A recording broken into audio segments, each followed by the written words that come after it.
Hey there, welcome to the channel. So today I want to look at a couple things. I want to look at first just some of the update on more restrictions, companies restricting withdrawals, etc., in the crypto space. And then I want to take a look at some of the ARKK stocks.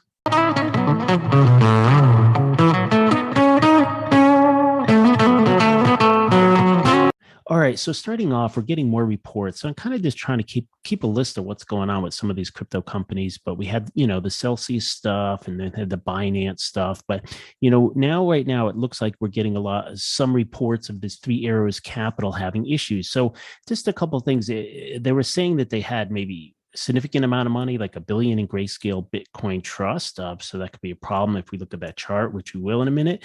But what's interesting here too is that apparently they haven't paid back, and it was due today to pay back 675 million to Voyager Digital. So basically they got a loan for 600 something million dollars. Now, Voyager Digital over here apparently lent that money to the Three Arrows Capital. Now, what they lent apparently was Bitcoin and stablecoin, is a combination of the two. And then in addition, Voyager Digital reportedly got a loan for 200 million, but once again in Bitcoin and stablecoin from Alameda Research. Very interesting. So, but right now is being reported that they're limiting customer withdrawals to 10K and 20 transactions per 24 hours. So we can kind of see that there's maybe a little bit of a spread here going on, because you have Three Arrows is reportedly having issues, and now Voyager's lent them a bunch of crypto and they may not get it back. So now this is going to start spreading back and forth. And then if Voyager doesn't get the 675 mil back, what's going to happen to Alameda Research? This is another kind of crypto firm. So let's look at one other picture here. So I want to make the most precise and detailed picture ever of what's going on here. Obviously, I'm kidding, right? Okay, so here's Joe Blow in person here. You're over here and you hear that you can earn 7 to 12% on your money, and you're like on your crypto, right? And even on your money. So like if you're hearing like, hey, I can earn 7%, 10% on my money, that's much better than the banks, which are paying essentially zero. So, hey, what the heck? Oh, and by the way, why don't I go buy some crypto? Maybe I don't have any, so I'm going to go buy some crypto, or use my money to buy crypto, or if I have crypto, I'm going to lend it out. So basically you go to one of these companies, Celsius or one of these other companies, and you basically hand over your crypto, you deposit it with them, and you're giving them their money. And then what they're doing is what I've seen as well, and different companies are different, but they're going to pay you in crypto. So for example, if I gave you a bunch of stable coins, USD coins, then they would pay me interest in USD coins. Or if it was Bitcoin, it'd be paid in Bitcoin. And then in addition, some companies have a little bonus thing, something like that, where they'll pay it in their own crypto. So that's kind of interesting. But the point that I want to highlight here is that you're not getting cash out as long as you have this account generally. And some of these, so let's just say some of them that I've read. And so, you would have to check the individual company, but for some of them are not actually giving you dollars. So it'd be one thing to say, hey, I gave you $10,000 worth of Bitcoin and I actually got $100 coming out every month or something like that. That's not what's happening. They're giving me fractional Bitcoin. They're giving me that interest in Bitcoin. Now, what happens is there's no way they can pay you that. So this company has to go take your crypto, and they have to go to another company, and they have to go to another company, et cetera, et cetera. And somehow these guys have levered this thing up and figured out a way to get you that, 7% interest. Now, what's really happening in kind of the big picture is that in effect, it appears that there's been a lot of leverage here.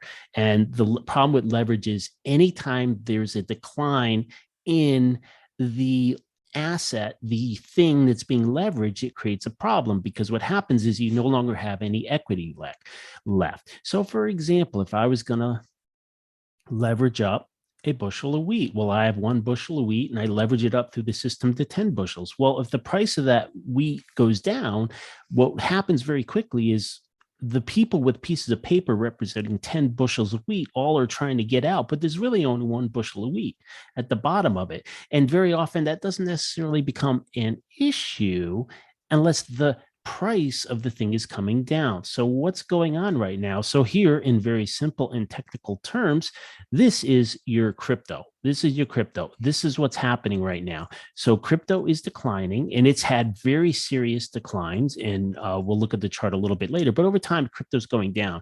So at the same time that you've lent out your money, you lent out your crypto, you're getting returned and you're getting paid in a asset that's going down in value. So if you were thought you were making 10% and the underlying asset is down 10%, you're really losing money. So what's happening then is this whole chain, they're trying to unwind this because this person over here is just like really, really not happy because they're like, look, I'm losing money. I'm losing money. And you're just giving me more of the same crypto that I'm losing money on. So that's kind of what it really seems to be happening at this point. And this is not financial advice, but it just looks like this is very typical for how things unwind when you have an asset bubble. And the asset bubble that's going on in crypto just seems to be really heavy duty right now. So let's look at some charts. So just to look at really quickly, Grayscale Bitcoin Trust, this thing, if you had a lot of money in here, I mean, you're off. You're off like in the 70% range. It's just off a lot. So it's very, very bad kind of situation that you're in. Now, it's interesting that this Voyager Digital is public. Now, they're public. I think it's on Toronto. TO is Toronto Exchange. So this thing, look at this stock has just gone to fractional. I mean, it went down like 24% today. This is on a daily chart. Wow, it's just getting hammered. So what is it at 70 cents, something like that? So look, Voyager Digital is getting the crap kicked out of it, as makes sense, because the issue is like, look, they may not make it.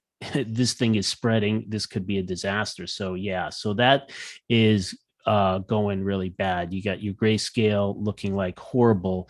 And so once again, just looking at these things, look at Terra in US dollar, it's basically at zero. And then your Luna in US dollars basically at zero. So, with this kind of stuff going on, it's just an incredible mess right now.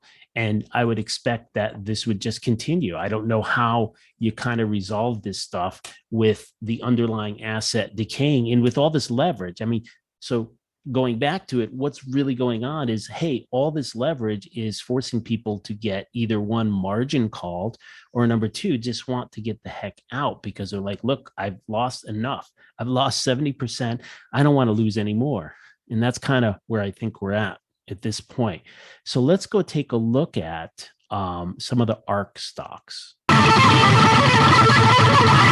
Okay, so I'm going to look at the ARKK. This is the Kathy Wood's fund, her innovation fund, and this one going back to the big picture, I believe it's down about 70%. But what I want to do is I'm just trying to look at stuff and say, hey, is there any potential of these things maybe finding a bottom or finding some kind of point where things are going to turn around? So I wanted to take a look at that today. So what I did is I took ARK. Okay, you can go find the components of it and look at that.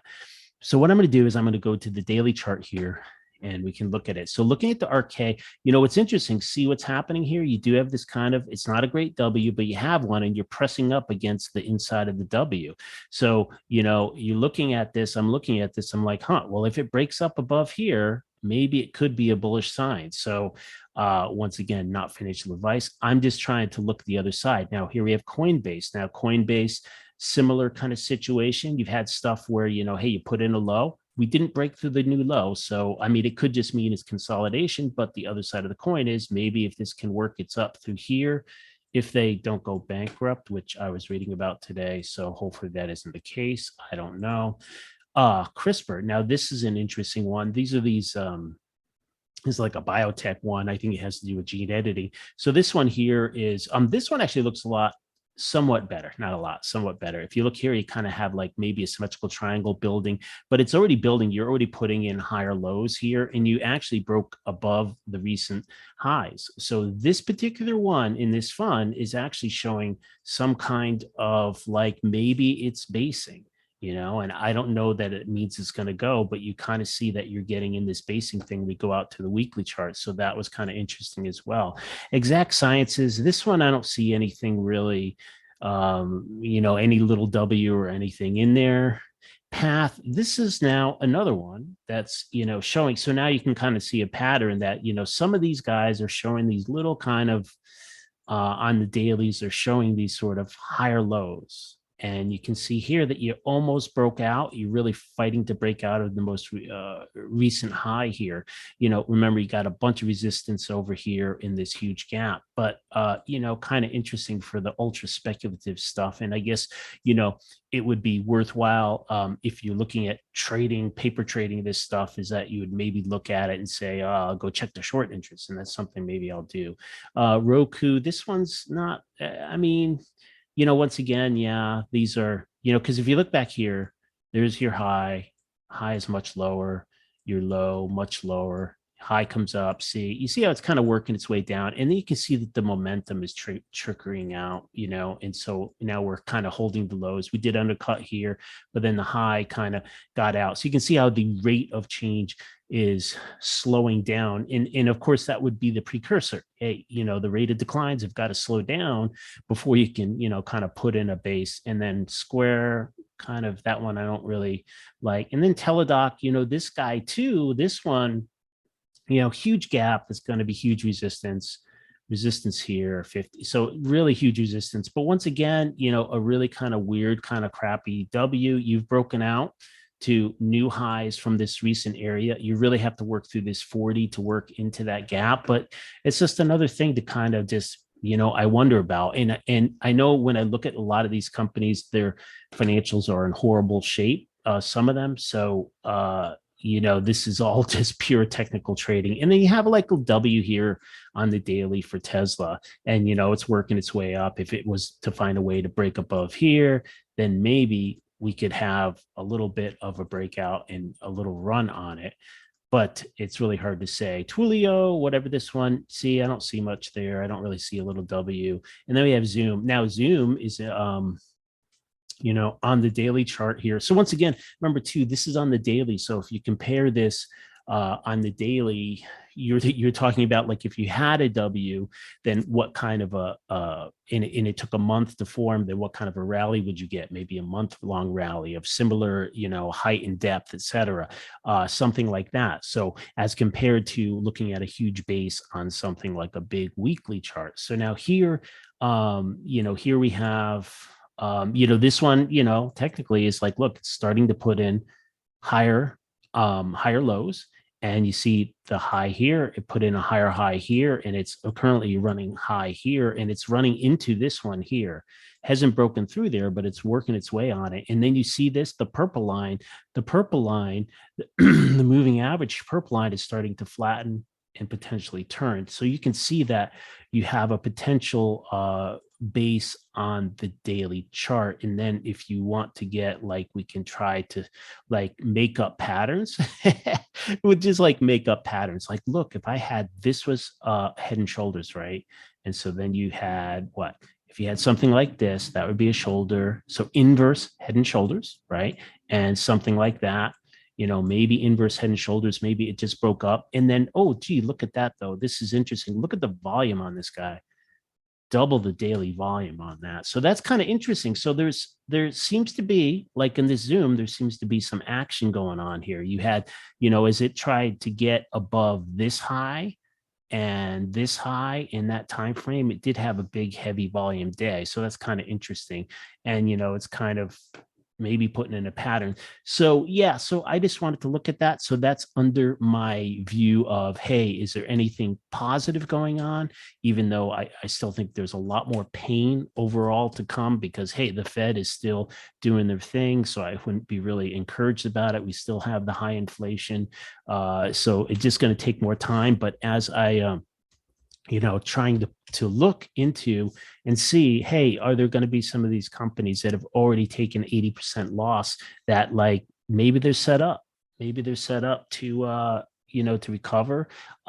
It's possible that they could really get themselves in a position where what's going on is that they may not decline much more. Some of them that, don't go to zero and that are able to survive may not do much more decline in this bear market cycle, but they may just have to bide their time for quite a period of time while the rest of the market finishes catching up and doing its decline. And then maybe they can start breaking out, something like that.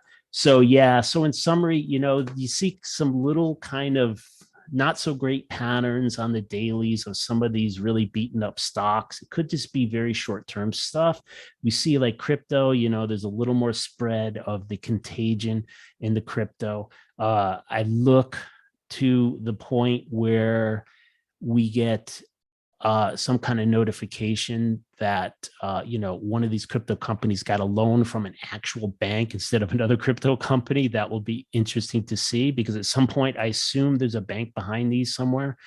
The other thing that's interesting with these loans is that they seem to be making these loans, at least how it's reported, they're making it in stablecoin and Bitcoin.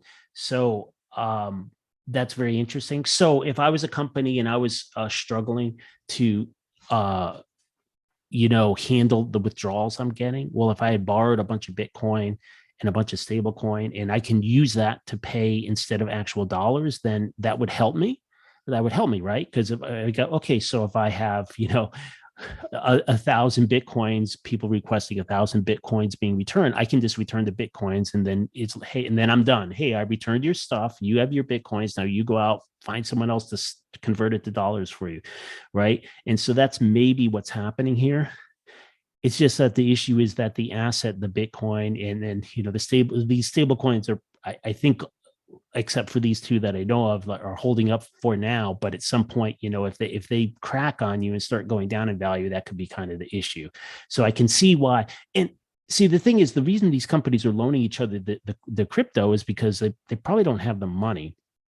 They probably just literally don't have the money. So they're like, okay, well, we got a bunch of crypto that we can lend out to each other. And the value, and it's very interesting because the value of that, has in certain cases declined significantly, So we will see what happens with that. But it is a situation where I really tend to think that it will get much worse before it gets much better. I think for now, and looking at the Bitcoin chart here, you can see how I think we get some fake out. See how it's kind of holding here below here. And there's very little volume till you get down into the 12, into this bar range down here. So, you kind of wonder if they're really desperately trying to hold on to it to try to get it back up. But if, the resistance that you're going to get in this range here, you have the resistance here, resistance from here, I suspect would be massive. So if you get a little reprieve here, I don't know. Doesn't look good to me. All right, that's it for this one. Talk to you later. Bye.